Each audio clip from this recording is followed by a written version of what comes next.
Because of Winn Dixie, Chapter 8 by Kate DiCamillo, read by Stacy Kingery. Winn Dixie's bald spot started growing fur, and the fur that he had to begin with started looking shiny and healthy, and he didn't limp anymore. You could tell that he was proud of looking so good, proud of not looking so stray.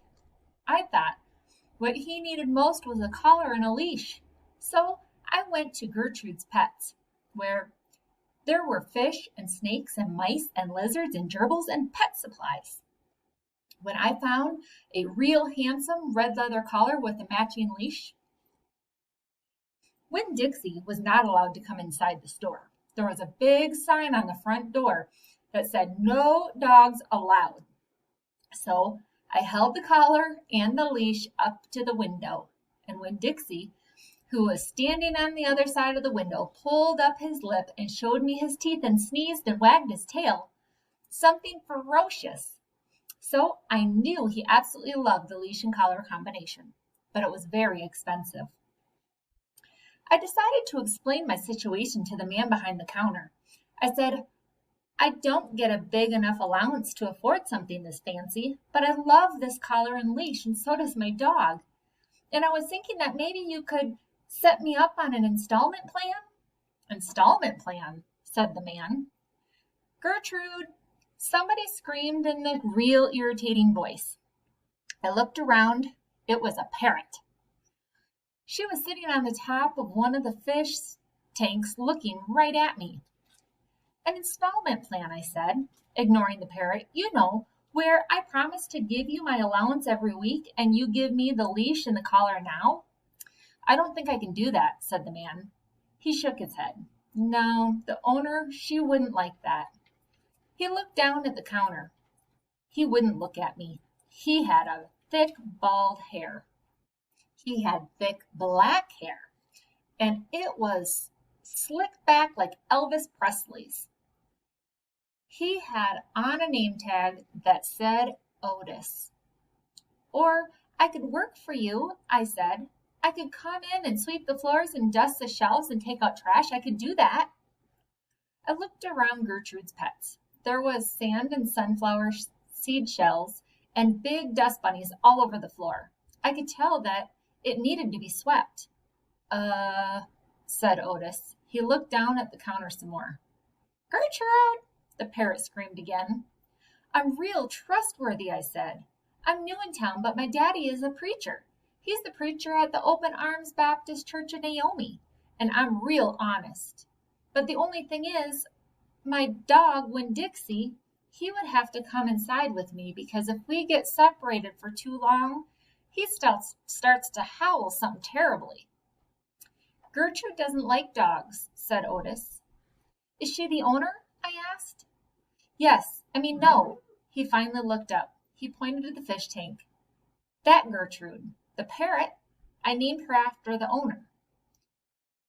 Gertrude is a pretty bird, screamed Gertrude. She might like Winn Dixie, I told Otis. Almost everybody does. Maybe he could come inside and meet her, and if the two of them get along, then maybe I could have the job.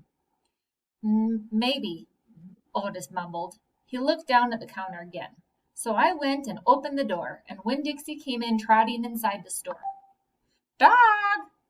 Screamed Gertrude. I know it, Otis told her. And then Gertrude got real quiet. She sat on top of the fish tank and cocked her head from one side to the other, looking at Winn Dixie. And Winn Dixie stood and stared back at her. He didn't hardly move. He didn't wag his tail. He didn't smile. He didn't sneeze. He just stared at Gertrude, and she stared at him. And then she spread her wings out real far and flew and landed on top of Winn Dixie's head. Dog, she croaked. Winn Dixie wagged his tail, just a tiny bit. And Otis says, you can start Monday. Thank you, I told him. You won't be sorry. On the way out of Gertrude's Pets, I said to Winn Dixie, you are better at making friends than anybody I've ever known. I bet if my mama knew you, she would think that you She would think that you were the best dog ever. Winn Dixie was smiling up at me, and I was smiling down at him.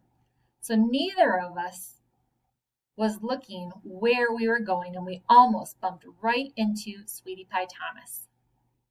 She was standing there, sucking on a knuckle of her third finger, staring in the window of Gertrude's Pets. She took her finger out of her mouth and looked at me. Her eyes were all big and round. "Was that bird sitting on your dog's head?" she said. She had her hair tied up in a ponytail with a pink ribbon. But it wasn't much of a ponytail. It was mostly ribbon and a few strands of hair. "Yes," I told her. "I seen it," she said. She nodded her head, but her knuckle back in her mouth. Then she took it out again real quick. "I seen that dog in church, too. He was catching a mouse. I want a dog just like it, but my mama won't let me get a dog, no dog. She says if I'm real good, I might get to buy a goldfish or one of them gerbils. That's what she says.